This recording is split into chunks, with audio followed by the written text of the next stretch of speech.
I'm the only white face in this area. You don't belong here.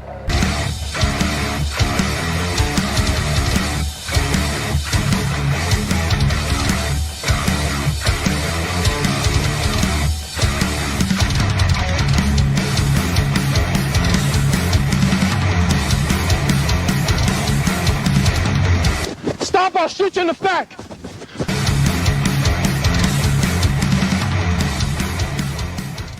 Yo, what's up? Mike here from Copville. We are on episode 5 of Locked Up with Copville. Today's guest is Lieutenant Christopher Lester of the Indian River County Sheriff's Office.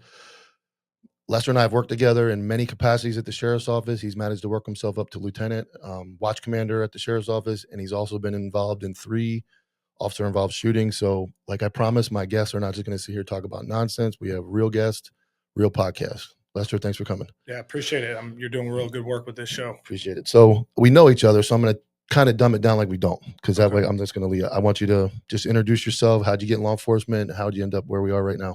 Yeah, so 2014, I graduated from UCF, and I was like, what am I going to do with my life? I had some run-ins, some easy run-ins with the law, and I was like, oh, that job seems pretty cool. So it was either the military or law enforcement. Moved back to Indian River County, applied at the Sheriff's Office. They accepted me. Had to pay my own way through the academy. But then in the summer of 2014, I got hired on and started with them. Fast forward a little bit, I did a couple years on the road, made detective, worked like robbery, homicide, burglaries, pretty much everything. And then got promoted to sergeant, worked road patrol as a sergeant for about 5 years. And then I'm coming up on a year for my lieutenant promotion. What has been your favorite position so far? Throughout, how many years is that now? 10? We're coming this 10? June will be 11. 11. So 11 years. What is your like go-to if you could pick what spot you'd be in? Being a watch commander is amazing because I'm pretty hands off. I get to have a lot of input in the development of these new deputies because as you've talked about in your show and these other podcasts have talked about our shows, the new generation sees it as just a cool job. They're not really in it to really catch bad guys, but I think that can be developed. So being a watch commander, I have my 2 sergeants that are hands-on dealing with the day-to-day stuff, and I can kind of just poke around and really help these guys get a grasp of what it is to be a cop. And what I find interesting is that mindset you have, because there are watch commanders that I've worked with in my career that didn't have that mindset and maybe didn't do as much as you've done. So from an outsider, kind of looking at like Christian Matheson and yourself that have done street level stuff, made a lot of arrests, been involved in critical incidents, I'm sure guys can see the difference in the type of leadership that comes from somebody who's been involved and hasn't. I'm sure you, as you did your 11 years, worked for people on both aspects. What do you see the differences for somebody in leadership that's been very involved in the everyday operations of putting bad guys in jail and guys that have been removed from that type of behavior? So I'll take kind of an opposite stance to something like that. I think everybody serves a purpose in an agency, whether you've had a lot of experience in, the street level stuff or not, because a lot of the stuff at the watch commander level is administrative. So I think you can function okay as a supervisor without a lot of street level experience. But what it really boils down to is when that critical incident happens, if you've just focused on administration your whole life, that is where you're going to see the difference in leadership, protection of your guys, protection of the citizens, which most watch commanders of any type, there's like on my shift, there's 3 of us. One of us is going to know how to handle a critical incident, right? So that's like a fail safe, which is needed both in the military, law enforcement, civilian life. I do think I have been fortunate enough to have been involved in a lot of critical incidents in, a short amount of time. You mentioned my 3 shootings, 2 where I discharged, 1 where I was just present, fully involved, but just never engaged. And all 3 of those happened within my first 8 years. So it's kind of been a quiet, run since, which I hope it will. But and that's just shows the wildness of the job, because I've been involved in many incidents, many arrests, but I've never been involved in a shooting. So 23 years, I've had my gun out plenty of times, came close a few times, but never. I was sitting with a couple guys last night at Anti-Hero, and they asked about a foot pursuit, like your best foot pursuit. I ended up last. Those 2 guys had people shooting at them in foot pursuits, and I'm like, Bro, I like fell down chasing a black chick when I was like that was 14 years old, and I've had a cut. So I'm like I've done some things, but I'm sitting there going, man, I can't. Like I followed it up with some bogus one that I did that was like my first one at Vero. But so you've been involved. We'll jump right into that. You've been involved in 3 shootings. One of them I was working that night. So do you want to talk about it first? Set the video up. You want to watch the video? Sure. So, like I said, in June of 2014 is when I became a cop, and then I forget what it is now. The FTO program now is longer than it was when I went through. So yeah, it's like 16 weeks now. It was short. So then. If you take out my time in the FTO program, total in law enforcement when I got in my shooting, which I was actually shot in, it was about 16 months. So if you take out the FTO program, I was at just about a year by yourself on the road. By myself on the road. Okay. So December 18th, 2015, it was back when we worked a B3, B4 schedule for, obviously nobody really knows what that is, but we worked 4 10-hour shifts. The B3 worked until 2 a.m., which is what you were on. And then the B4, which is pretty much what all the new guys were on, worked until 6 a.m. It was right at shift change. So 2 a.m., you guys are going home. I'm at Cumberland Farms getting a snack. And I see this guy pulling on a moped that I've seen before. I know he's a dope dealer. He's got a big family in town. I know him. And I see him pull on this like 55, 60cc scooter, which is supposed to have a license plate. He doesn't have a license plate. I see him park. He sees me. We have like a minute of like, what are you doing? Felony stare down. Yeah. So I'm like, I'm just going to eat my chips here and see what he does. He kind of tools around inside because it was at a Cumberland Farms and has a complete glass wall, so you can see everything he does. Mm-hmm. So I'm just watching him eating my chips. He gets out. He kind of stares at me again. I kind of look down like I'm playing on my phone, so he doesn't really know what I'm doing. He gets on his scooter, pulls out. I get in the patrol car, pull behind him. Now we're sitting at a red light, and he knows what time it is because he knows he's carrying a gun. He knows he just got out of prison, and I'm just like, what's this guy doing? Light turns green and he does this wave like he wants me to go around him. Please get away from me. And I like crack my window and I'm like, no, go ahead. He starts driving and I light him up. And then the rest is on the video. We'll take it from there. Yeah. So let's go here. Add this in. So at this point in the video, I didn't realize it was going to start here. 1 second. I got all kind of problems here. New guy, first day on the job. All right. It's all way too fancy for me. Yeah. Oh. Wrong one. Yeah, we're getting there. So we got to add it. Share screen. Here we go. Now we're getting there. All right. So this is what everybody's saying. Yeah, so this is about a couple minutes into the stop. So I had already gone up to him. I'd made contact with him, asked him for his driver's license registration, that get up. And the whole time, me being a new cop, I learned after the fact, he was giving me all kinds of clues and phrases that were like, hey, something bad is about to happen. Okay. He was saying, like, it's not that big of a deal. I live around the corner. Let me go home. I don't need to be near you right now. And me as a new cop, when I was in FTD, I was told, hey, you have a sheriff's star on your chest. You don't need backup. Like, you can just handle stuff. So I don't know who the fuck told you that. But. Yeah. I mean, hey, so I took that to heart. I knew my closest backup was probably a 5-10 minute drive. But I was like, hey, I'm going to get a quick dope arrest. I'm going to, when I started, if you remember, people didn't like me. So I was out there trying to make a name. Yeah. So I just did what I wanted to do. So when I go back to my car to run his information, verify that he is the guy that he says he is, because he has a son and a grandson, and they all look very similar. And but my FTDs did a good job, and they said you have to watch people if you walk away from them. And so I was watching him while I was trying to do my research, and I couldn't. I was just too distracted by him.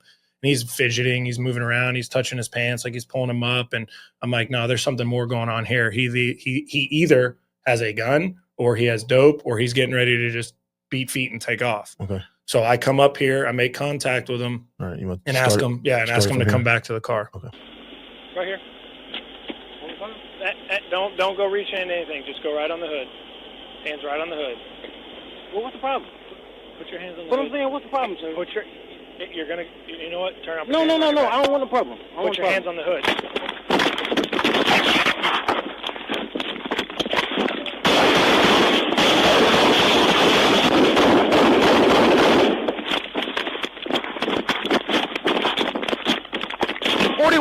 Shots fired! Shots fired!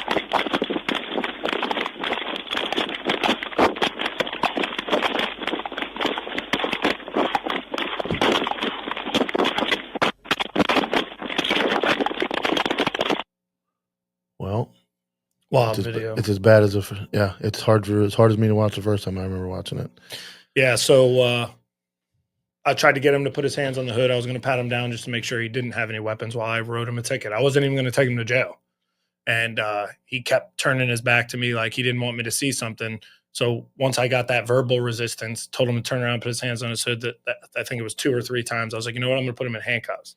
And that's when he sucker punched me. And I would imagine everybody's going to watch it and go, oh, they saw everything. And I'm sure watching it back now, you see everything after 11 years. Absolutely Every cop that's been a cop probably 4 to 5 years goes, oh God, oh God, oh God, it's coming. But you lived it. You, I'm sure you have, watching that back, you have to remember lack of time on the road, lack of experience. Just now that would, I know you, that would never even get close to that point. Absolutely never. So seeing that, I'm sure you watch it a ton, seeing that, what are the things you saw that you would change if you could do that over again? So in all the keyboard warrior cops and civilians will watch this and say, oh, you had your flashlight in your gun hand. You're like, yeah, you're right. I was brand new. It's my comfortable hand. I've now developed a habit that it obviously from this incident that it goes in my non-dominant hand, but that's number one, because now I'm occupied, right? So I'm going to put my flashlight away with my dominant hand. I realize that. So I go to switch it because I keep it on my left side. And that's when he takes his opportunity to punch me. Now, hindsight, you know, with escalation of force and his resistance, if that similar situation happens now, there's a plethora of things that I could do. Push him against the car, not have my light in my hand as soon as he starts resisting, listening to his language. What's the problem? What's the problem? He's repeating himself because he's like, I got to attack this cop or I got to run. And so his OODA loop, you know, is stuck on what's the problem? What's the problem? What's the problem? And those are all clues that I just completely missed. Now, working where we work, that's pretty law enforcement. The climate is very law enforcement friendly. State of Florida. Obviously, body slamming them, grabbing them, throwing all that stuff would have been appropriate. There are some guys working right now that probably can't do anything until that happens anyway. And that's the sad part of law enforcement is you go to some liberal city or some small places that I'm getting talking to these guys. Absolutely. And they dump that guy even at that point with all those cues and everything. They're still facing some type of repercussion or why did you touch him? Absolutely. I was in Jersey City last weekend and I talked to a guy. They came in from an agency up there and he tells me they're going to traffic stops and they get the sovereigns and the people that don't want to get out. If you touch a person under any circumstances other than to handcuff them, it is a use of force. So if they're sitting in the car, I'm not getting out. And now you're like, well, if they open the door to even suggest it's a use of force from that point forward. And that's now insane. There's a massive amount in the paperwork. So unfortunately, and I don't know the caliber of guys I was talking to. I don't know what their background is, but the one guy said to me, the girl, one of the female officers was bickering back and forth with this girl, get her out. And he looked at the 2 guys, get her out. And then he's like, I'm not touching her. The other guy goes, I'm not touching her either. He's like, you do anything? If not, they left, she left, and that person just goes free. Pass for criminals. Yes. So in some areas, they're going to, everybody will watch out and go, oh, I saw it coming. And I know you know that. That's why I talk about it. And I know you're not scared to talk about it. And you're a very accountable person. So, but unfortunately, there are people in this country, cops in this country that can't even do anything probably until that happens. So we have a second video. Yeah. And what you'll see on the second video, like there's no reason I should be alive and sitting here and talking to you and estimations. And it's hard to see in the second video, but it was a security camera that literally was like perfectly cinematically placed to capture this whole incident. And at one point he's less than 24 inches from my head, pulls the trigger, nothing happens, and then pulls the trigger again and somehow misses me. And it's a revolver. It's a revolver. So a revolver malfunctions. Yeah. So after the investigation took over, and this is well over, he's serving life in prison plus like 30 or 40 years. But he was old school. He carried the next round empty, so there was no chance of it going off in his pocket. So that first trigger pull is the one where if it went off, I'm probably not talking to you today. Right. The second one he short stroked, which means he didn't pull it all the way, but it rotated the cylinder. So click, short stroke, and bang. Yep. Okay. And there's no sound in this video, right? It's just there's no sound in this. All right. Add to stage. That's the wrong one. So this is you about to walk back up to the car. Yep. Or back up to him on the scooter. Yes, sir. I just said, yes, sir. Like I'm in court. I told you we were in court. Yeah. So you can kind of see him moving around and fidgeting. And now you're getting him back to the car. Yep. And this is that conversation you hear. Go ahead and put your hands on the hood. He's saying, what's the problem? And then you'll see everything unfold.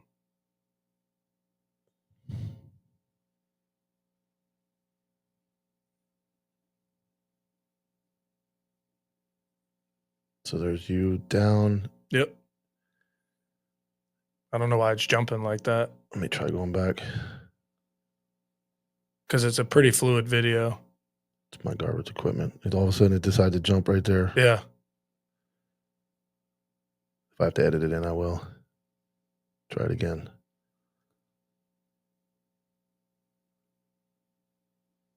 Punch. There you go. There it goes. Okay. He pulls a gun. Pulls He's a gun. shooting from right there. Miss, Yep, miss, right bang. there. Boom. I see it going off. Yep. And then you'll see me get up here, and this is where all the jokes in my career have come about me falling down. Boom. I run into a black chain link fence. Well, I can understand that. So, revolver. Yes, sir. They don't malfunction. Typically, no. What I did, and I know, was there rumor maybe the, I mean, I was always told the ammo, did it not, but it never hit the striker, never hit any of the rounds. It went off. I was told maybe the ammo was old or bad. It might have just been a rumor. It could have been a rumor. That's not how it was ever explained to me. So the first round, the first chamber was empty. The second one was short stroked, which there was no indentation on the round itself. So the firing pin never hit it. The third one went off. The fourth one went off, and the fifth one went off. Which one hit you? Do you know? No. But you were struck. Just above the ankle and the Achilles, in between the calf and the Achilles. And you were running. Yes. Didn't feel it, right? No, so I didn't feel it as it happened. But when I get up to start running, as soon as I take that first step, I feel like this crazy amount of pain in my ankle. And I'm like, I'm shot. Because if my ankle was broken, I wouldn't be running. And there's some tendons and nerves there that go up your leg and they disperse into your back. And I didn't know how many shots he fired. I knew that my magazine was empty. So I felt all of this pain in 2 or 3 different points in my back. So I'm thinking, I'm fucked up. You thought you got shot multiple times. Yeah, I think I'm probably dying.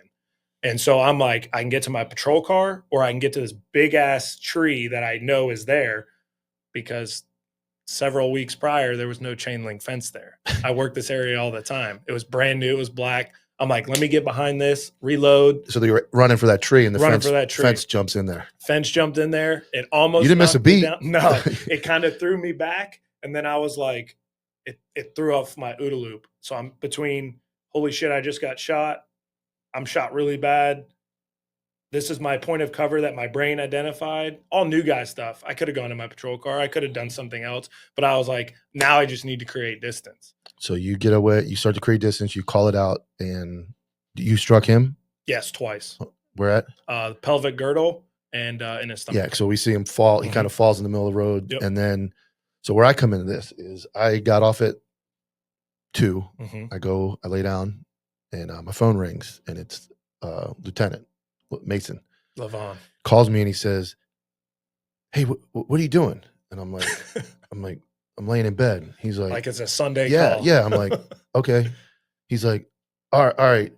No, all right. And I'm like, are you okay? He's like, yeah, I'm good. And I'm like, why the fuck are you calling me? Like, what is going on? He's like, I'm sure he probably called you, like 3 a.m. that time or 2:30? Yeah, it was when they were getting people, back in. They hadn't found them yet. They're so I'm like, it was like, and he's like, no, never mind. I'm like, never mind. Like, my lieutenant just called me. I'm like, what happened? What is going on? He's like, oh, Lester got shot. And I'm like, what? And he's like, yeah, Lester got shot. And he's like, I'll call you back. I'm like, stop. I'm like, bro, is this motherfucker alive? He's like, no, he's good. He's good. I'm like, well, why are you calling me? I don't know why he even called me. He never asked me to come into work. I'm like, what do you need? Really? He's like, no, it was the strain. So like I sat up, turned my radio on, started listening, and they didn't need anybody else. But it was like so I don't know why he called me. I don't know if it was nerves. I don't know what it was. It was panic. He was acting super I don't know weird. how fast it was into it. Because he was 4 to 4, I think he did the holdover. Correct. So yep. And I was like, what the fuck is going on? And it was like one of those calls. I'll never mind. I'm like, never mind. But it was obviously just because I just left you. Like I was working that area. Yeah, you were I think I was 3103 or something. So I was, So we had just left, and so he ends up taking off, and where they find him Yeah. while later? So when I start beating feet, right, I'm panicking. I'm like, I got to reload my gun. I think I'm dying, like all kinds of stuff. So I run around that building, and again, I know that area. I'm like, all right, I'm okay. I'm running. Let me see if I can find this guy. So I start looping around the building. But what did they just add? The black chain link fence. So now I'm in like no man's land. I got no cover. There's a black chain link fence. I have no idea where this dude went.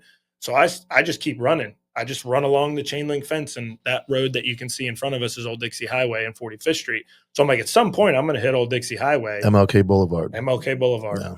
and I'm gonna turn around. I'm gonna find him. So basically, what it did is I looped around, and I was coming from the other side. So I start going up there, and I'm like, I don't know where this guy is. I don't know how bad I'm shot.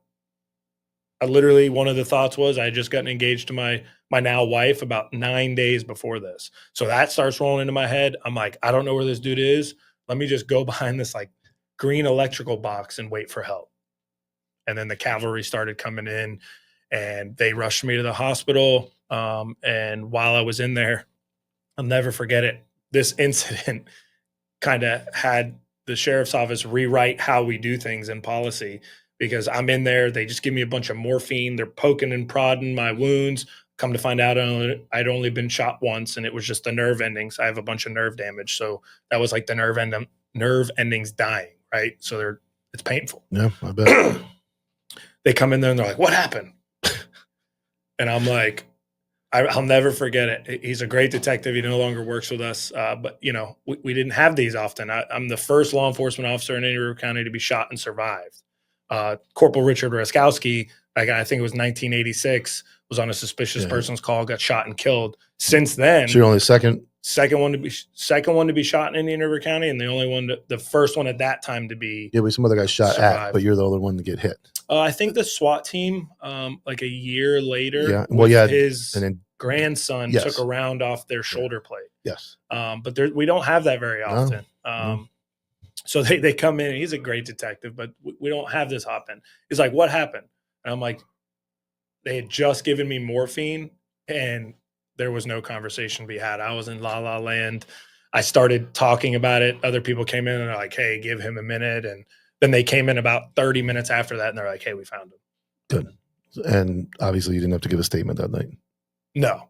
So then he doesn't die. So he gets to go through a grand jury. You don't have to worry. You're just putting it into a. Yeah, it's just a regular criminal case at that point. He was charged with attempted murder on a law enforcement officer, possession of a firearm by a convicted felon. I think it's funny. Some people might not. So I started in June of 14, right? This happens in December 18th, 2015. 1 month before I started at the sheriff's office, he was released from DOC for attempting to kill somebody else, and he had served 19 years. I remember he just he's out a little over a year. Basically, my entire law enforcement career, he's out, which at that point was 16 months, and he's right back in for that. Yeah, and the whole family ends up being, like you talked about, the SWAT shooting with his grandson. Yep. And wild. So for people that don't know, what admin leave? Yeah. How does that investigation go? So because I had a wound, right, and there was a lot of nerve damage, they kept kicking around surgery to explore, and so that took about that injury time frame. I didn't come back until the end of April of 2016. So I was on light duty when I could walk. I worked in crime scene or whatever, but before that, I was out on crutches the whole time. And about a week or two later, I had to meet at the state attorney's office, meet with the sheriff's office investigators that were investigating the crime, the state attorneys that's going to investigate to make sure I didn't do anything illegal, immoral, or unethical, as we all hear, especially on this show. That's a common phrase. Yeah. And so I gave my statement, watched the videos, articulated it, and it was funny. I'll never forget this question too. They're like, "Was anybody else with you?" I'm like, "No, I was solo beat by myself. No other cops." They're like, "No. Is there any other civilians?" Thinking, like, no, there's no other civilians. Like a guy went by on a bike, like you don't see it, but before, like during the traffic stop, a guy rides on. I'm like, "There was a guy on a bike." And they're like, "Okay." Come to find out, after I hit that fence and went around, there was a homeless dude sleeping on the sidewalk that I hurtled over and just watched the whole thing. And he was actually he testified in the trial a couple of years later. Did he see the incident or just the whole thing? He watched it. The whole thing. He said when the lights turned on, he thought I was coming there to harass him and make him move along. So he started packing up his stuff, and then he's like, "Man, what's going on with them?" So he saw the stop. He saw lights. everything. I got you. He saw the shooting, the punch, everything. Wow. They actually put him up. He was a drug addict. They put him up in a rehab program over in Tampa. The dude credits me getting shot to him turning his life around. He actually came back, testified, did phenomenal, and now he works and lives in Tampa, and he's no longer a drug addict. So it helped. It helped me too. It helped my career. I don't think I would have been able to do what I've done without that incident. So from that incident, I remember you spent significant time light duty, and then you get put back on patrol, and you go end up promoted. Or no, we end up working together in the DB. Yes, sir. So we end up going. I come back to DB in 2017. Mm-hmm. I'd been there about a year. And when you got there, you're told not to hang around me, right? Oh, they told me that from day one. I hadn't even started FTD, and they were like, "Don't hang out with Mike Dilks. Keep yourself from." They said Fletcher McClellan. There was a bunch of people they named. I think Christian Matheson might have been one of them. I can't remember everybody. So then we end up in the DB together, and we had a pretty unique relationship back there. Yeah, it was pretty. It was wild. Well, my job was to keep you focused on any task that you did. But so how many homicides did we work? 4 or 5. 4 or 5, and we pretty unique that we always worked them together. And people used to talk shit about that, but they still do to this day. They'll be like, "Oh, Dokes and Lester, they just wrote one big report." And when we talk about it, you know, the typical, as you know, the typical, and anybody else out there in law enforcement is, you know, you have a primary case agent who delegates to everybody, and then they put everything together and do the critical interviews. But my take on it was, I got you, who's got way more street experience than me. You got informants out the wazoo. I'm a good fact finder. I'm good at analyzing and things like that. I'm like, why don't we just do everything together? Yeah. So we were 5 for 5 too. Yeah. Yeah. We didn't lose one. Nope. We solved all of them. And they were different. I remember catching hell, but and every report was just, they're like, who wrote it? I'm like, we both did. They're like, what do you mean you both? And I remember one of them, we were at the station for like 3 days straight. We never left the station. And I remember we were arguing about who was writing the next paragraph because we were just exhausted. That was the high school student out of Sebastian that got killed. Yes. And I remember just going, dude, can you write one more paragraph? Give me a minute. And then you would write one. I would write one. I took the filing cabinets. They were like too high and they were stacked up. And I took them down and made them in a line. And I had a metal bed. It was kind of like this one right here. And I remember there was like 3-day-old barbecue in the refrigerator. Delicious. And we were just walking in there, just scooping out pulled pork. And oh, God. So that was a good one. And then you get promoted out, go to the road. I stay back there. And then you go. I remember as a sergeant, you were kind of like I was when I got promoted. You stayed pretty active with very active traffic stops. So you talked about the lieutenant watch commander not needing, and I obviously have to make sergeant. So how do you feel now at the sergeant level? You're before you go to lieutenant, sergeant level. Now you're that. In my opinion, you probably won't think this anymore, but I think the patrol sergeant is the most important. No, I put you in a different class with Matheson as little different lieutenants. And you handle things a little different, but most of the time, lieutenant kind of just, you don't know they exist anymore. Yeah. And the sergeant kind of, I don't disagree with that either. No, I'm not knocking anybody who does that. I sent a group message out to my guys the other day. I come to work. I had been off. I had taken a couple of days off. My wife and I are having another child, so we were doing some things, and I just needed a couple of days. And when I came back, I had so much paperwork to do. It was the end of the month. It was the end of the quarter. So I was getting all that. And I sent a group out to the guys. I'm like, all right, I've been typing on my computer for 6 hours. We need to go do something. Yeah. Yeah. But you stay, you're probably more hands-on than I would put you and Matheson as the hands-on lieutenants and everybody else. And this isn't a knock on anybody, just different styles. Sure. But that gives the sergeants an opportunity to learn, build, and so you get promoted to sergeant, how does that go? You go out on the road as a patrol sergeant, very young patrol sergeant. A lot of people talked a lot of shit. I was a cop for 5 years when I got promoted. Yeah, quick. And so I get put back on patrol. I get put back on the B4 shift or the A4 shift at first. And then through shift bids and whatever, I get put on the same shift that we worked when I was shot in 2015. Sorry. And, it's wild because I'm newly 30, and at 2 a.m., You're the only supervisor for a county of 180,000 people. And I'll never forget one day, it was 3 a.m. We had a stabbing or shooting. I can't remember what it was. It was a critical incident. And I remember putting my head back because I was really far away from the call. So I had some time so deputies could get there.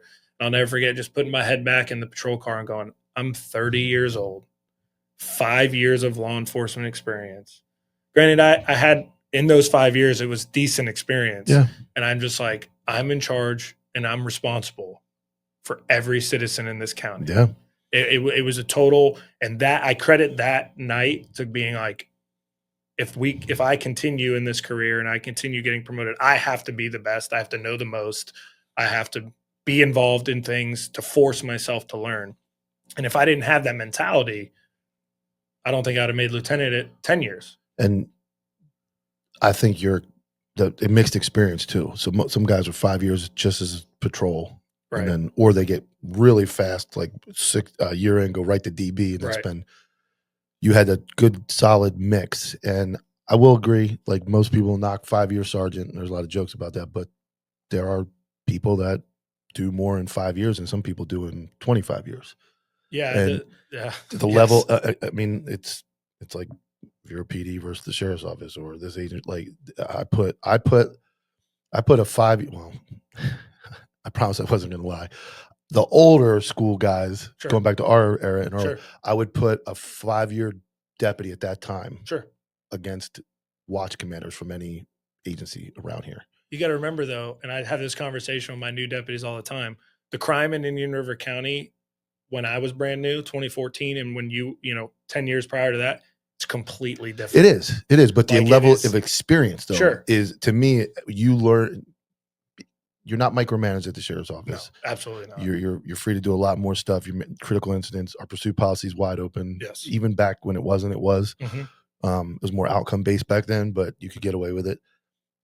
There are remind me to tell you about that one. There are people that work close by to us that have been in cop 20, 25 years that have less experience than a 2 or 3 year deputy at our agency. Absolutely. So that 5 years it sounds bad, but it also sounds good. Like a 5-year Army Ranger versus a 5-year supply guy in the military is going to be, there's still 5. Yeah, there's still 5 years. So you go sergeant, you spend time.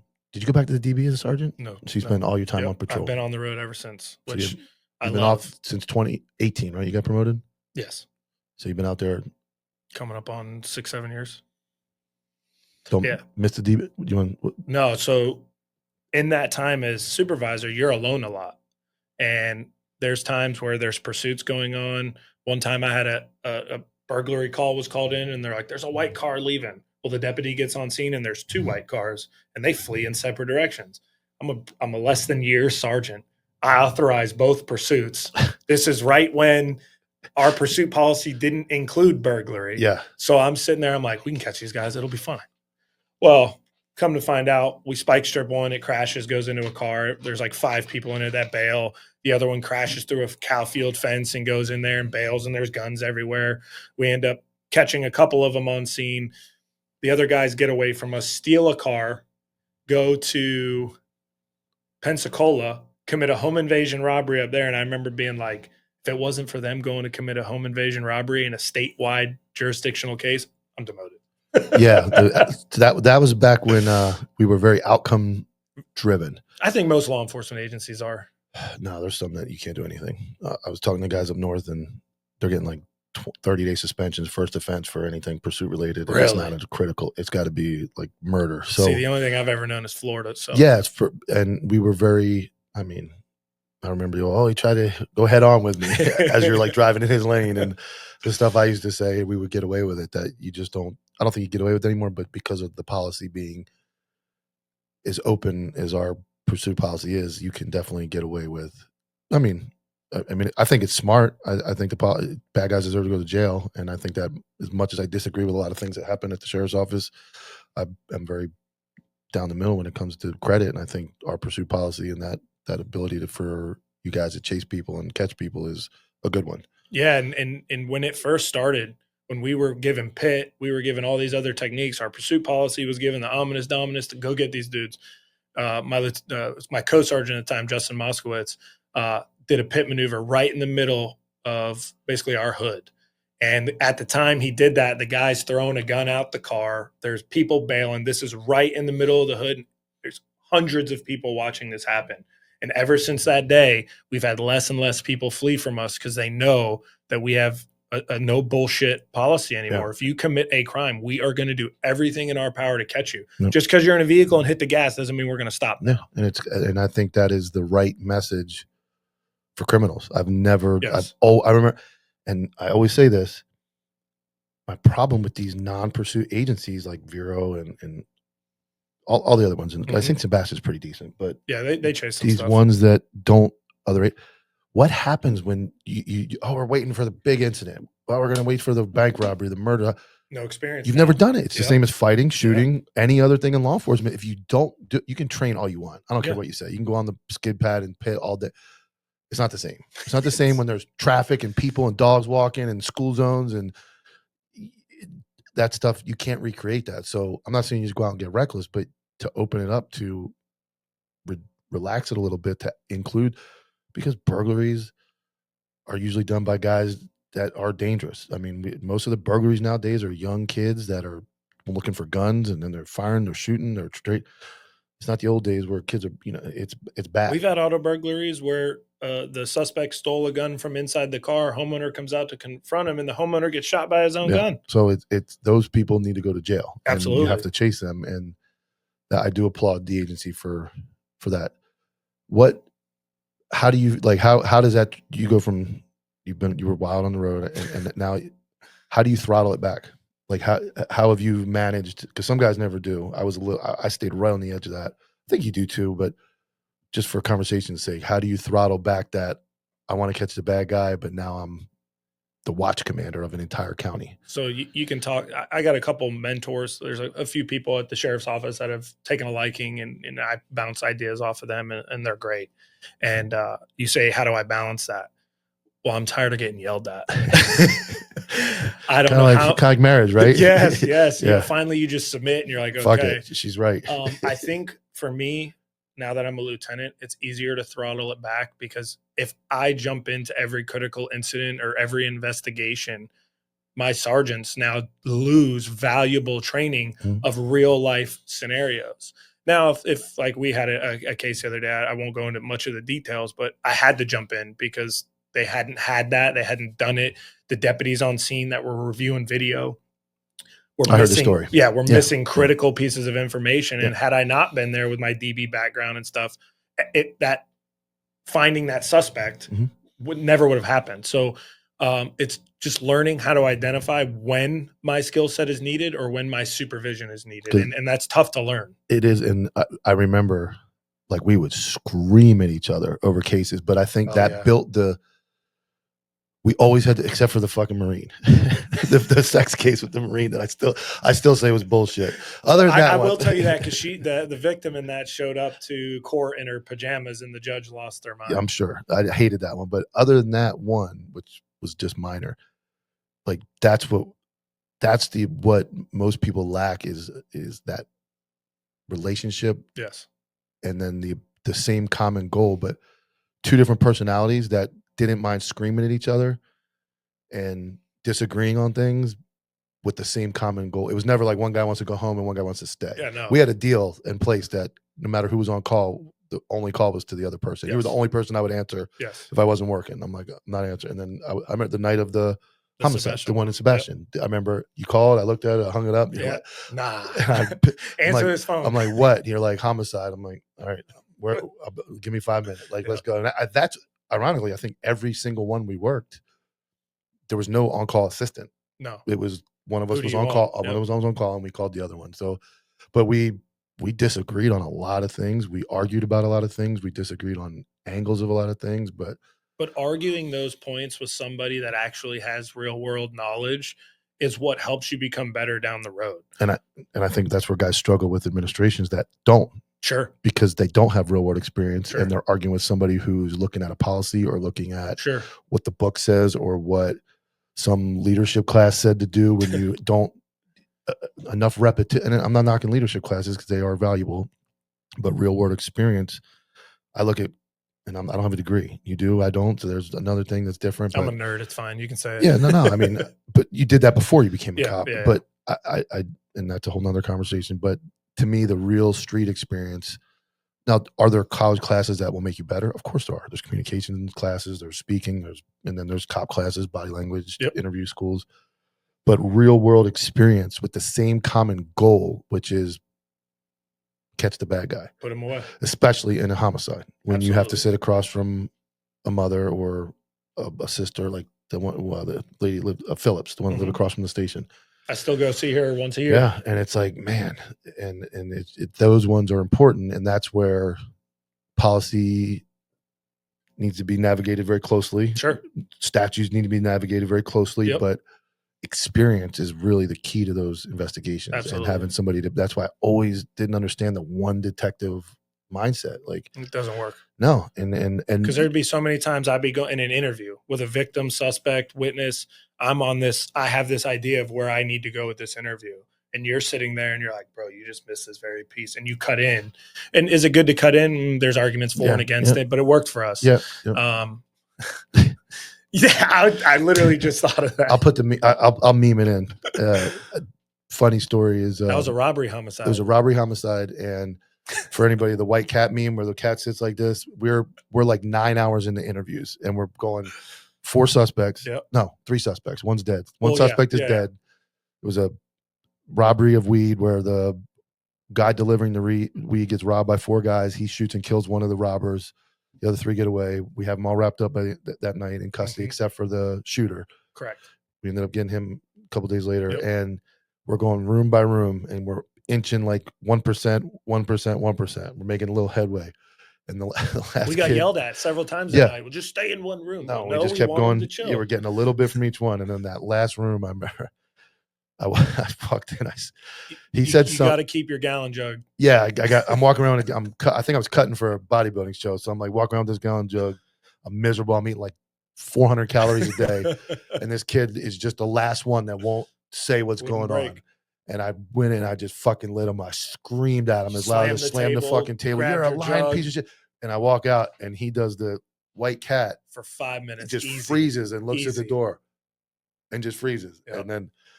I think I went back in there alone. Yeah, I was done. Yeah, I was good. He started talking about it. You realized he was talking about it, came in, and he ended up, he was the last one to confess. Yes, they all ended up piecing it together, and we were able to charge. My dog's beautiful.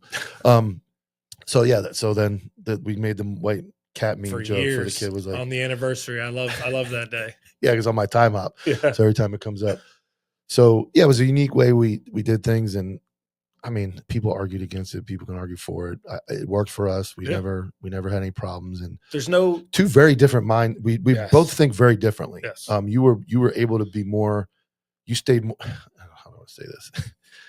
I was willing to go a little further into the gray area, and you would pull me back. Yes. Which I always say with cops too. It's better to have a cop that wants to go out into that gray area, and you have to just throttle him, versus a cop that wants to stay 27 miles behind everybody else in the gray area and then do nothing. So I would start to go down off the rails, and I'm like, this.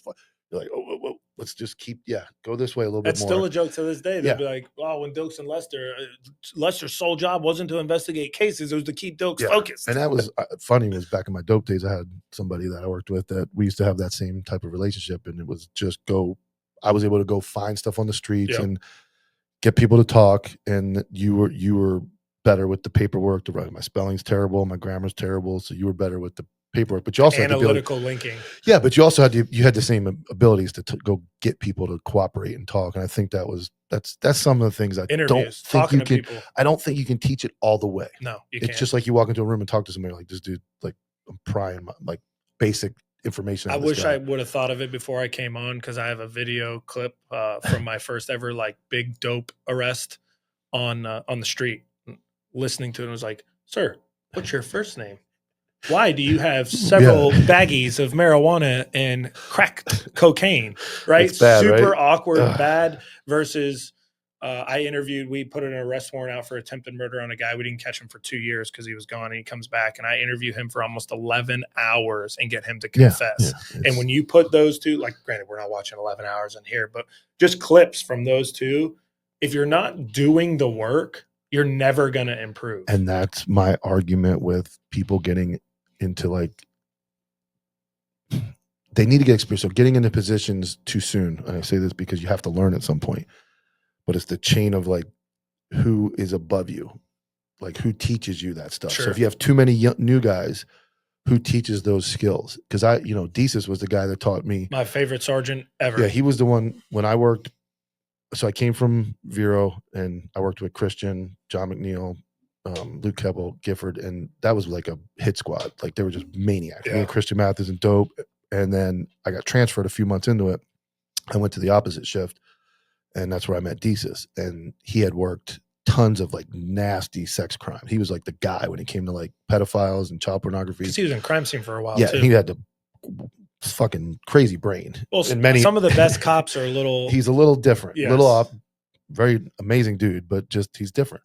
And that's where I learned that. Yeah. And he did wild things. Like I remember some of the things he did, which I saw one girl get in trouble for recently, was the old coin flip.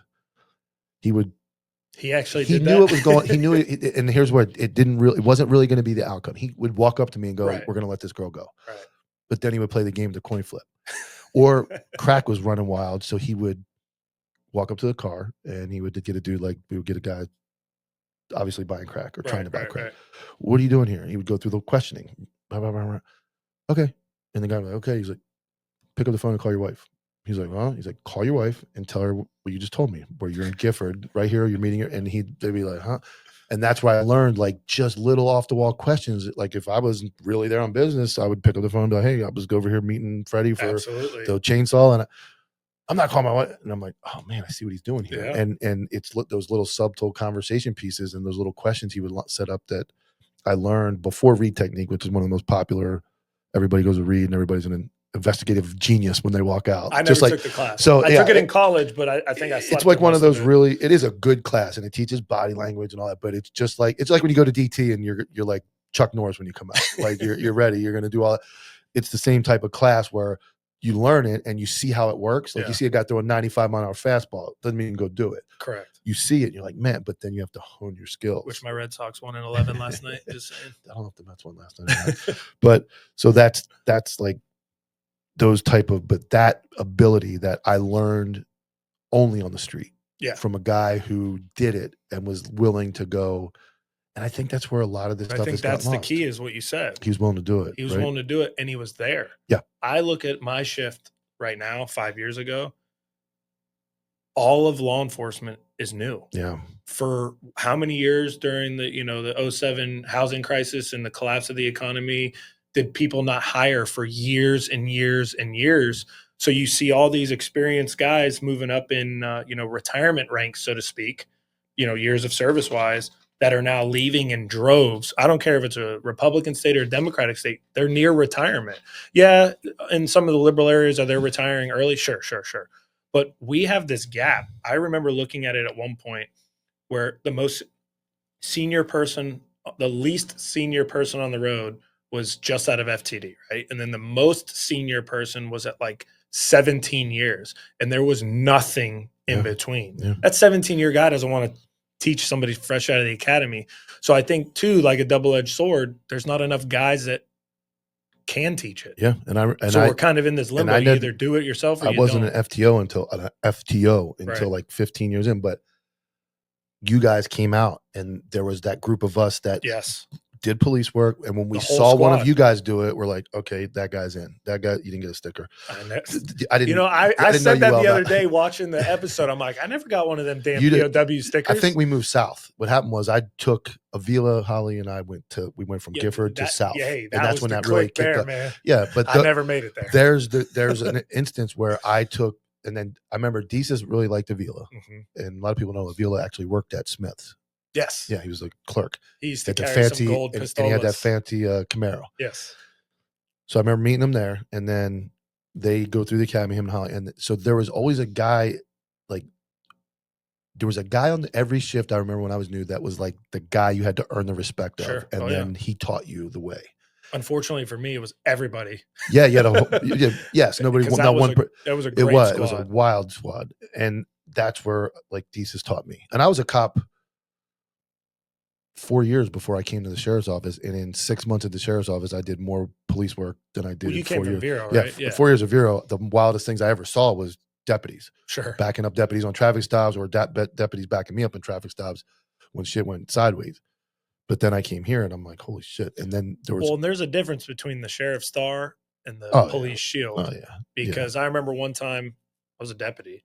I was like, oh, I'm going to get some food. And I see a bunch of Vero police cars down the road. And I'm brand new.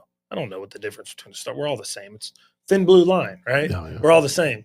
And I pull up and there's like 20 people out yelling at the cops. I'm like, oh, this is going to get juicy. Like, I'm going to see what happens. I get out of my car. They all look over. I'm like a block away. Somebody goes, is that the sheriff's office? Somebody else goes, yeah. They all turn around and go inside. Yeah.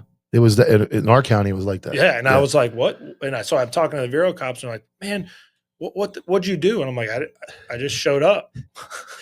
I remember the first time I came back in the city, same situation. And I knew I could say it. Some dude's running his cussing these two cops. And I'm like, bro, who the fuck are you talking to? Yeah. Like, what is wrong with you? Yeah. And it sounds, and I was very cocky back then, but I said it. I was like, I'm a fucking deputy. And it meant something. Sure. Like, I'm not. It does. The funniest one was I was in Mace. I was undercover, and we were in Sebastian, and Tulip Street gang was popular. Tulip Street crew, and we went to a house party, and I was with my partner. Sounds really tough. Flower. They were, well, they were all white kids. So Tulip. Yeah, Tulip Street crew. So there was like a house party for one of the main guys, and my partner at the time was the Sebastian police officer, Teo Robinson. So he's like, hey, let's go up there and we'll kind of sneak up and whatever. So we kind of roll up, a couple Sebastian guys all roll up at once.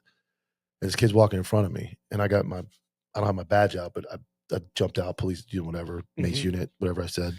He's walking. He's like, man, fuck you, pussy. And I'm like, bro. So I give him one. And then the second one, he says it again, fuck you. And I just dump him right across the hood of a car, smash him. And I said, motherfucker, I'm the sheriff's office, dude. I ain't no goddamn city. Bro, he's like, oh, sir, I thought this was all. I saw the city cars. He's like, they don't do shit. And Never. And I'm not trying to be cocky in any way. That was a God's honest incident, truth. He's like, I had no idea you were the sheriff's office. And his ass went to jail. Yeah. And I drove right to booking with him. And we're sitting in booking. He's still apologizing. Oh, yeah. Sir, you should have said sheriff's office. It's like, nah, dog. It is true. It is. And we've had. I don't know that it's like that as much because the things have changed. It's I don't still. know. We chase the shit out of everything. No, chasing wise, yes. Like when we light people up, a car ran from FHP. FHP lost it. They come into our county. We stop it. They stop. We take out. Everybody gets in custody. There's like 4 guns in the car, a bunch of dope. And I went up to the driver and was like, why the fuck did you pull over?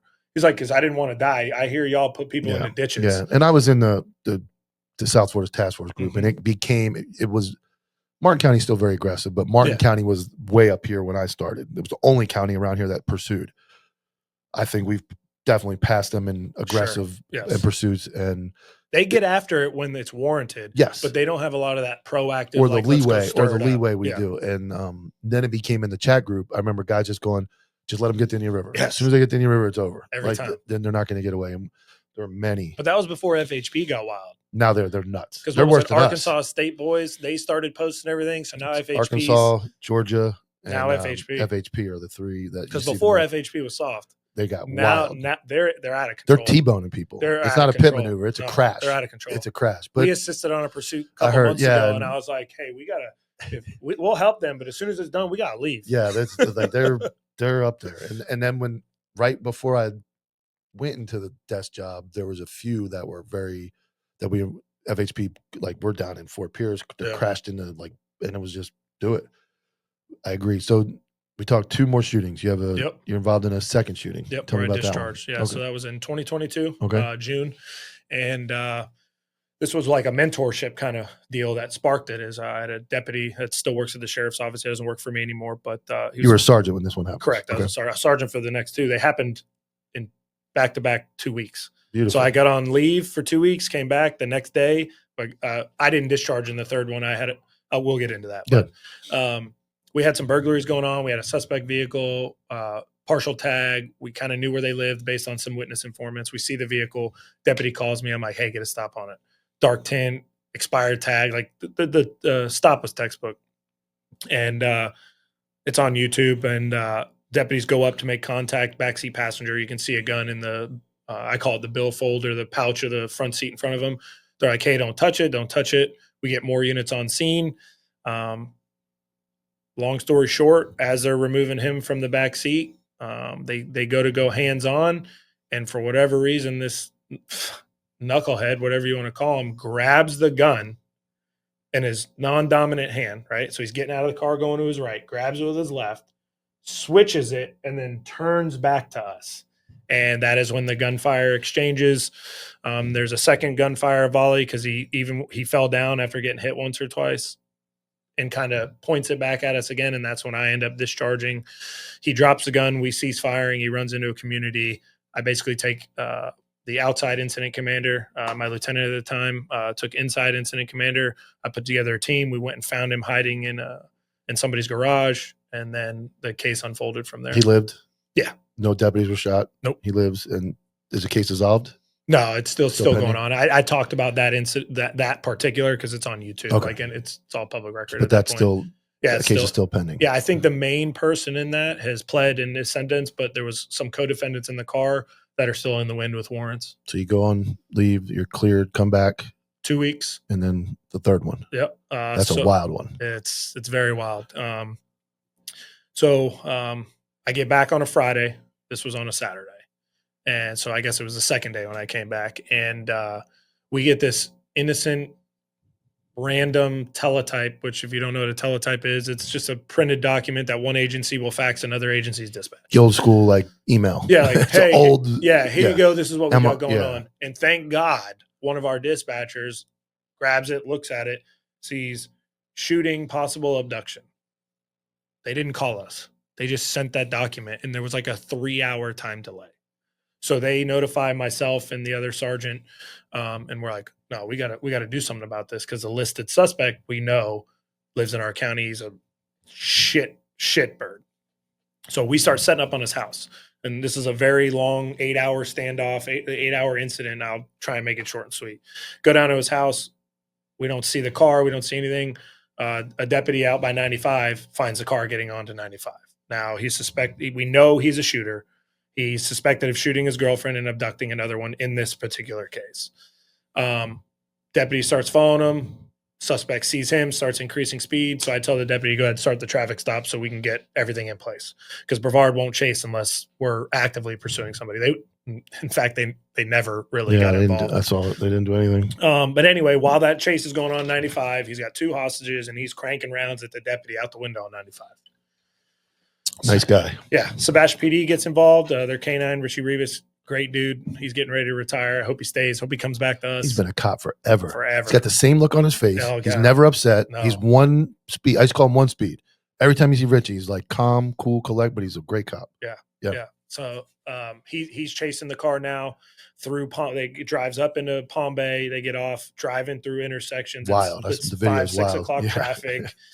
Shooting rounds at Richie while there's just people everywhere, and finally navigates to this dead end road. His car gets stuck in sugar sand. We all get there. I become, I'm a 3.5-4 year sergeant. I'm the incident commander now of a hostage in another county, suspect, hostages. While we're driving, I get on the phone with a lieutenant at the time, Jimmy Dixon, who's a SWAT commander. He's no longer our SWAT commander, but he still works for us.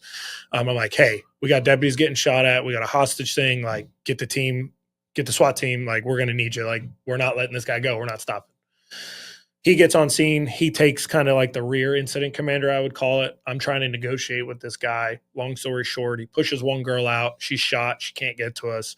Eventually, he gets out of the car with the second hostage held at the typical, training scenario, hostage, gun to head, body positioned in front as a shield.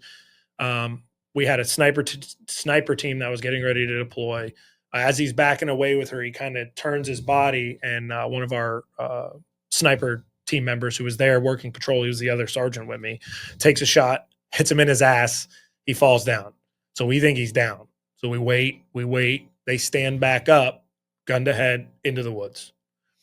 So then we form a shield team that comprised of me, the lieutenant, the other sergeant, and a couple of deputies. He took a 300 blackout round to the ass. And just kept it moving. Yeah. Come to find out, he had smoked like 4 or 5 meth bowls. And in he the was car. smoking, I think, when you guys were trying to negotiate Yep, and all that. yep. Okay. So we take a SHIELD team up. We remove the hostage that was shot, get her out. And then Jimmy Dixon, Lieutenant Dixon, takes over incident commander as the forward operating. And it's me, him, and about 8 guys, both with Brevard, Sebastian, and us. And we pursue him for, I think they mapped it out. It was about a mile in like this wooded terrain. And then it turned into like a neighborhood that had just never been developed. So there's no cover. There's no lights. Only 1 or 2 people had night vision. We got 2 different agency helicopters spiraling around. Can't really train. It's a tough one to train for. It's that's a lot of, clusterfuck, dude. but that's normal. Yeah. That's a normal critical incident that you don't, and you don't really plan that out when you're training. You're you just plan some of that out, but you never plan out multi-agency, lack of communication, radio traffic, being able to communicate. 2 or 3 helicopters. One's got infrared, one's got a spotlight. You don't know where this guy is. And during that whole trek, he's cranking rounds. We don't know if it's at the helicopter. We don't know if it's at us. Long story short, we get him cornered. He kind of gets himself cornered in this area. He can't see us, but we can kind of see him. He starts walking towards us, and everybody's like, hey, I think we see him. I think we see him. And he's still walking with the girl and the gun. He doesn't realize he's 50 yards from us because pitch black. The sergeant that I was working with calls for people to illuminate him with lights. They turn on the lights. The same shooter the same deputy that shot originally, 300 blackout, shoots him again, hits him in the chest. He goes down. When I tell you it's one of the best shots I've ever seen, I mean, he had 4 to 6 inches of room, and he hit his target, dropped that guy. He didn't kill him right away because then he rolls over and fires around back at us, which allowed everybody else that was in a position to discharge. I was with a shield and a pistol at 40, 50 yards, so I just kind of hung out. You didn't shoot in that one? No. He died at the scene. Died right there. The round went through his heart, right? Yeah, he got a lot of holes. So so that's 3 shootings in 10 years. So at the time of that, it had only been 8 because that was 2022. Everything was. I mean, so that was a grand jury then. That one went because he's dead. No, because it was in Brevard. Brevard was like, you guys have overwhelming evidence that he deserved this. So they just said done. Wow. So did you go through a grand jury on any of yours? No. Never. Just for homicide. We went through them on homicide cases. Yeah. So most guys won't do that. And I mean, I did 23 and I was in some nasty situations. It's just the luck of it's wild. I won't call it luck, but the draw of. Yeah. We were interviewed by WPTV. We got some Medal of Valor for something down in West Palm. And, during the interview, and it holds true. And I don't know how I say what I say when I'm being interviewed. It just kind of pops in. And I said, it's a once in a lifetime call for service. We're not LAPD. We're not NYPD. Yeah. I'm sure that stuff happens there regularly. But this is Indian River County, Sebastian, Brevard. And I was like, this is a once in a lifetime opportunity. And we held it down. No cops got hurt. Yeah. All civilians survived. Bad guy is in the ground. And that's where I go back to these small agencies because that's big for our agency. And I would put our agency, again, didn't leave on the greatest terms, but I'm very straight down the middle. We do train a lot. We have a lot of good training. We have a lot of good trainers. We do a lot of training for an agency our size. We put guys through a lot of schools. Oh, yeah. And there's agencies that don't. And there's guys that don't train and aren't ready. And it can happen anywhere. Oh, yeah. And you can't even train for that. Even though training, like I said, there was training we've done, multi-agency, multiple radios, multiple people showing up, pitch black. You have at least the other guys, they have an idea where they're at. They may not. Brevard's a very big county. Right. So that area, I remember, was that's just north of our county in that little US 1 area where you don't see a lot of Brevard deputies hanging out because they're busy up in Melbourne. And so it's just that one opportunity, but that's where repetitions from multiple guys Shane was there? Yep. So you got a guy, he's been involved in several shootings. He's been involved in, I think he's been involved in 3 or 4. I know he's been on scene for like 6 or 7. Like he's so you got guys like guy. that have the experience in that stuff, and that experience plays a big role. There's a guy, nobody there. There's some luck. Yeah. And there's some experience. But the luck, I think a lot of times the luck, it's self-induced luck. Sure, absolutely. Because being completely reckless, have no idea, that's where you leave yourself open to not doing anything or freezing up and not doing anything. So it is always going to be luck, because there's obviously situations that cops can't control, ambushes. The video we just saw of mine. Yeah. The only reason I'm sitting here is because I'm a little lucky. Yeah, very lucky. But yeah, so it's wild that, to me, that agencies don't train, or cops don't take this job serious. I didn't always, and I'm very accountable for the fact that at the beginning of my career, it was just a different time. Part of it was a different time where. When did you start again? 01. Oh yeah, way so different. We shot once. I was in middle school. We shot once a year. I remember our Sims training, like traffic stop Sims training, for what some situation similar to yours was. You stop the car and you left foot hit the ground to get out of the driver's seat, and 3 dudes from the front car shot you so many times you had welts all over your body, and then they screamed and yelled at you about how stupid you are. You're a failure. You're a scumbag. And you're like, I don't really know what I could have done different. I didn't even get out of the car. It got a little better. Just make a U-turn the other way. Yeah, I don't know. But so training's come a long way, and I do credit the agency with the training that you guys are afforded, and it's just, but some guys will never. The closest I came was the guy with the machete that he went to swing it at me, and it caught his brake lines on his bike, and I was able to tase him before I shot him.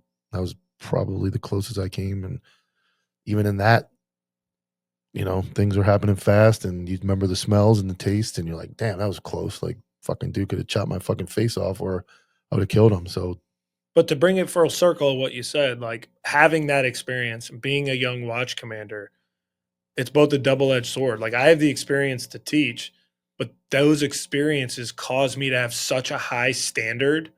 I know somebody else like that. Yeah. And you can talk. People may not like me. I'm not the most likable guy. I'm very rigid. Hey, I know that though, right? And I accept it, and I try to be better, right? As a leader, you want to improve, but at some point, I have a line where I draw that I have a standard, and I'm okay if you don't meet that standard. But if you try to meet that standard, I will help you. But there's some people that don't want to be held accountable and don't want to improve, and because of me almost losing my life, that's a non-negotiable. You have to come to work every day. Yeah. And be better, learn something, do something that you didn't do the day before. And so, like I said, I spend most of my time on the road, either doing paperwork or trying to stir something up so these guys can learn. Yeah. And it's that generational thing. It's unfortunate, but I think I don't know that the newer cops or younger cops, there's not that same, and I'm not blaming them completely, but the whole 2020 and George Floyd and all that stuff kind of pulled back. You don't have the same, like, I want to put people in jail. Like that mentality, which I think a lot of guys got into it. It's always, I want to help people. But I just felt like as a younger cop, and when you came through, even in Holly Interville, that's 10, 12 years ago, everybody even the guys that didn't do as much, everybody still wanted to get at it. There was no such thing as school resource. No. The community affairs unit was like very small. Mm-hmm. You see a shift in guys that just want to do that now. And it's like, I'm not knocking it. Sure. But everybody, I remember it was a larger portion of cops shared the mentality of bad guys go to jail. Yeah. And then we'll figure out the rest later. Sure. We'll get to those special units later. Where I see now, technology, entitlement, everybody gets a trophy, all that stuff that we did as a society. That's nationwide. Yeah, it is. That's not just here. I'm not talking about here. I'm talking about in general policing. No, I mean outside of law enforcement. Yeah, even it's nationwide everywhere. Yes, but it trickles into law enforcement, obviously. And it seems like people come in and they immediately want to go to a special unit after a year. They want to go straight to school resource. They want to do, and somebody has to do it. I'm not knocking it, but that's a downside of mine. When I try and have this conversation with a young guy who's entitled, they don't believe it. No, they look at me and they go, "Well, you did it." Yeah, but it's not the same. But how do you say that to them? Just you pull up the stats. You can, but like in that administrative role that I have to take and try and teach that, they're like, he's telling me not to focus on that when that's what he did. Yeah, but you worked 5 homicides before you got promoted to sergeant, regardless of if it was fast or not and justified or not. You still did a lot of things. There are guys that get promoted in agencies that will never have worked on homicide or never worked or a critical robberies or whatever. Yeah, I mean, I see it all the time. I love working robberies. It's my favorite crime to work. And that outside the box mentality of what you talked about at the beginning was run-ins with the law when you were younger. I had the same thing, and it's one of my captains actually wrote me a criminal citation back in the day because I wasn't wearing my fucking glasses when I was driving. And one of the guys that lives next door to he retired, Jack White, black dude, used to work, he would teach at the academy, drill sergeant. I was like 17 and I was walking home and I had 2 beers in my pocket in Vero PD. I lived in the city limits, and he turned the corner. I took both beers and I threw them out of my pocket. He did a U-turn. He came back and he's like, "What'd you throw?" And I'm like, 2 beers. He's like, "Go get them." Brought him over. Vero arrested everybody for that. Possession of alcohol by a minor. He let me go. And now that, having worked at Vero with him years later, realizing how serious Vero was about any crime, I have no idea why he let me go. And that would have probably derailed or changed. I mean, I probably would have still been able to get hired for something like that. I was in that, where the green Walmart is, whatever it's called. Yeah, the neighborhood Walmart. Before that was there, me and my buddy, we had a case of beer and we were just sitting there drinking with music. Albertsons. Yes, Albertsons. Yeah. Vero Beach PD pulls up. We're sitting there. Yeah. Beers. Called our parents. Parents came, smacked us, beat us up in front of the cops, and sent us on our way. And that's what used to happen. And I was terrified of my mom. Yes, I was too. My mom beat me with a hockey stick once. I was raised by a single mom, so she played that dad and mom figure. And sometimes she was really nice and nurturing, and at other times I was running and trying to hide. My dad was just soft. He was the yeller. He yelled. Sure. My mom's Greek and Italian down the middle, and there were times I remember getting beat with hockey sticks and just rough. I never had that. I got like all F's on my report card. Comes in the mail or wherever it comes, and she's screaming at me. And my slick ass says, "Well, at least I was consistent." And that wasn't the smartest thing to say. And she started screaming. You would say some shit. She took all my she was, "I'm taking everything away." And then I said, "Well, I'm going to kill myself." And she said, "Hold on a minute, I'll help you." And she grabbed the hockey stick from the corner of my room and she started beating me with it. She's like, we'll speed that process up a little bit. So, any parting last things? I usually keep them right around this time. I appreciate. I mean, you have a wealth of experience and knowledge in the law enforcement. You give a perspective of admin, big LT energy. Obviously, I try to bring it. Every time I make an LT joke, you and Mathis, you both get mad. But just as a person, you're right in between. The next step is administration, full administration, and you're right there. What is your take on law enforcement, that position, and how you plan on taking the rest of your career? So eventually I want to progress, but I love where I'm at.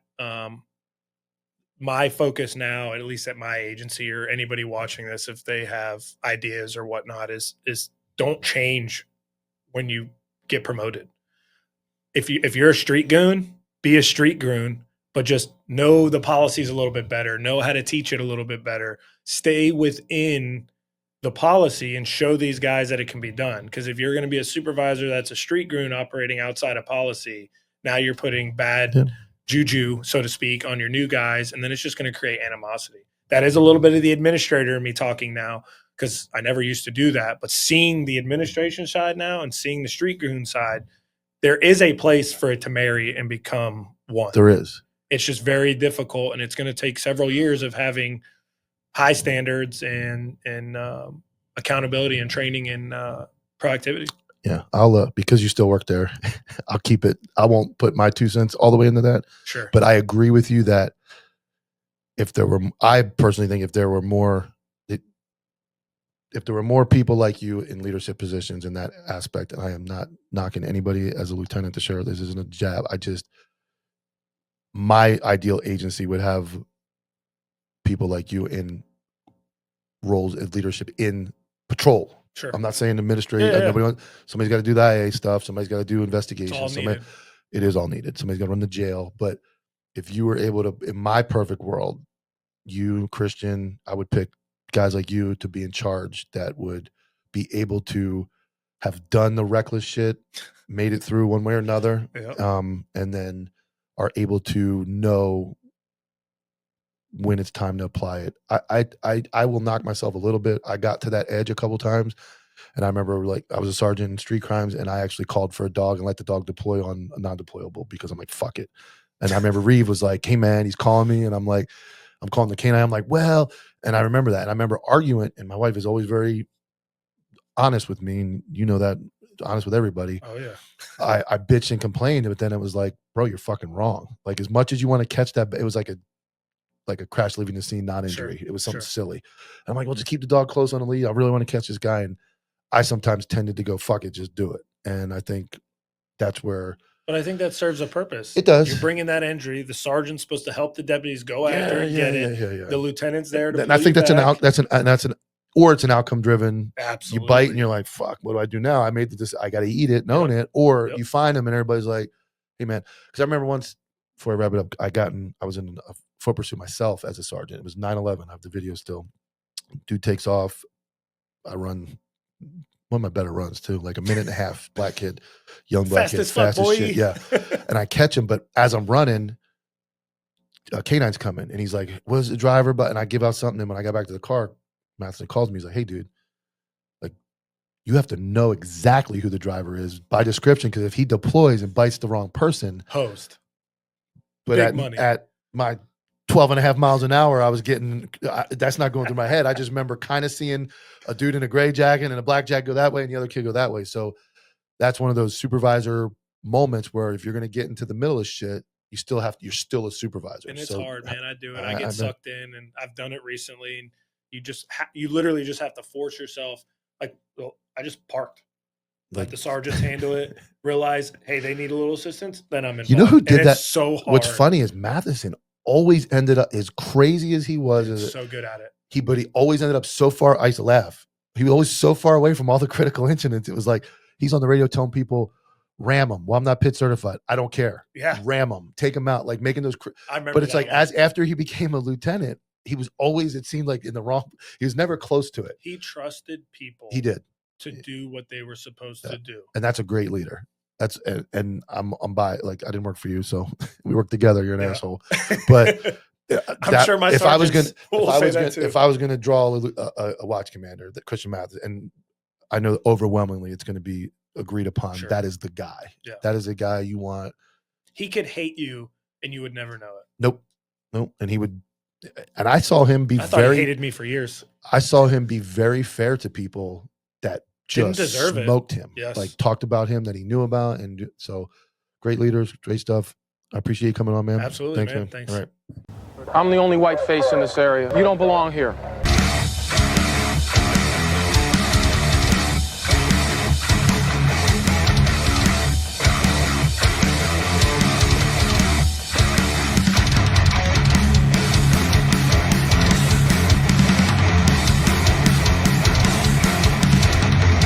Stop, I'll shoot you in the back.